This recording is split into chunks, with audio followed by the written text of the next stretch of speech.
a friend of the show, Reverend Frank Ritchie, to talk about the significance of this moment. Good morning, Frank. Thank you for joining us. Morena, a pleasure. Now, this is a huge moment for the Catholic Church, but of course it has carryover impact on the wider church here. So, on a personal note, your immediate reaction when Pope Leo XIV was announced? Well, personally, first, relief. I was up late last night watching the chimney live. I was on my couch just watching a chimney. It's like, that's not the most exciting life. And I would have been doing the same this evening if he hadn't been elected. So I'm really glad I don't have to sit and watch a chimney live. But, I think like a lot of people, he's an unknown. If you go through all the analysis and the lead up to the conclave, he was not a name that appeared. I think I remember watching a Catholic apologist by the name of Joe Heschmeyer in an interview with somebody else, putting him on the table to say that, look, if there's an American pope, he'll probably be the guy. But he put the possibility of that in single digits. So I think everybody's surprised, and everybody's been cramming, I think, this morning to try and find out all about him, to find out who he is, what he's like. So I've spent the last couple of hours just cramming to try and find out who he is. Well, that's interesting. So your findings in terms of what he's like, and how different is he to the previous pope?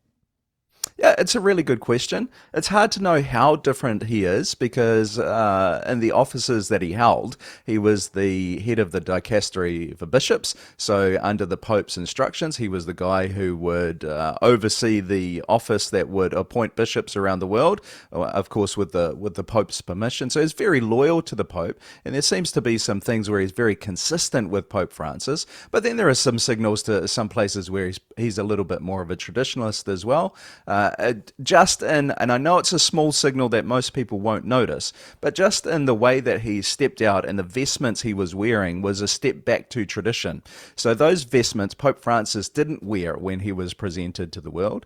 The choice of his name, Pope Leo XIV, if we go back to Pope Leo XIII, Pope Leo XIII was orthodox, he was a traditionalist, but with a strong social justice leaning as well.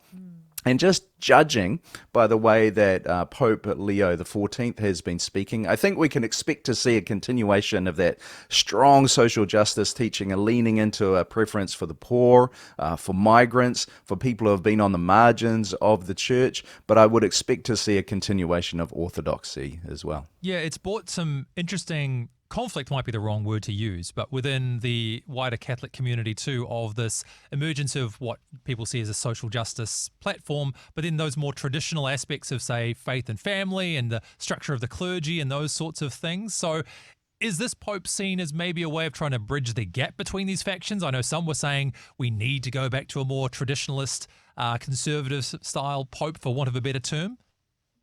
Yeah, I think he's probably a bridge builder. He's a guy who'll be known by almost all the cardinals and probably known fairly well.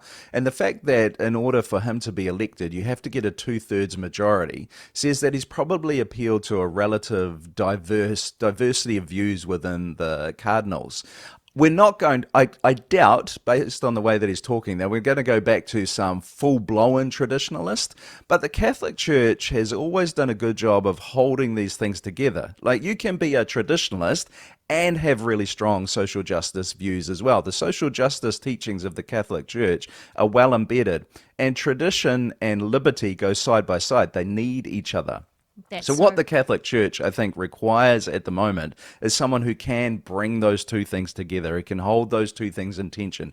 But it's impossible to please those on the margins of either side of those views. And those people will often be the loudest. So I suspect we're probably going to hear complaints as his pontificate goes on, probably complaints from the margins of both of those sides. But the talk at the moment is that he seems to be a centrist. So I think the church has probably been looking for a bridge builder.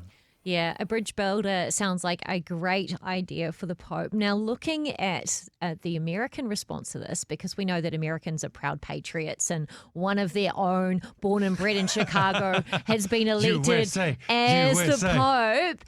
I mean, the Pope spent some time in South America, in Peru, and I mean, what do you think the American population is thinking right now about this?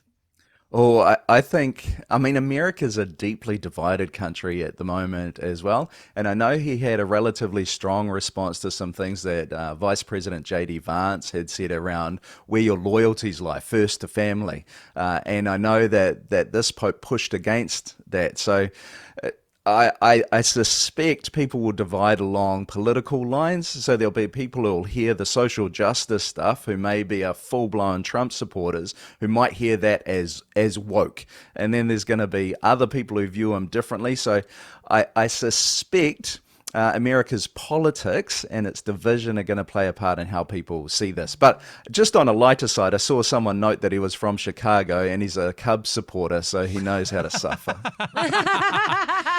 Well, then, last question, I think, too, for the wider church community here, too. I'd love to know your thoughts on how we as the church as a whole can respond to this, too. Deeply significant to Catholics, but for those of us who are Baptists and Anglicans and Pentecostals and whatever, how do you think we should be responding to this news this morning? Oh, I think we should. I think we should all be praying for the Pope. No matter your views on Catholicism and your views on the papacy, when the world listens to the Pope talk, they hear Christianity, and he's a man who's straight out of the gate in his speech mentioned the risen Christ, and he's talked about wanting people to know Jesus. So I think we can all agree on that. So I would encourage us to pray for the Pope. I would also say that our culture swims in a sea of politics and viewing things through a left and a right lens. So I think as Christians, we need to be careful of not diving into that. The Pope, first and foremost, is a shepherd. He's a spiritual father. Brendan Malone wrote a great article on this on his Substack. I'd encourage people to go and find it. So viewing him through that lens, rather than diving into our culture's way of shaping our view, I think would be really, really healthy. Yeah, that's such a great point about him being the ambassador for Christ in the world's view. And I think we should pray for the Pope and all our leaders. Well, thank you so much, Reverend Frank Ritchie, for sharing some thoughts on the election of the new Pope with us today. A pleasure. Thank you.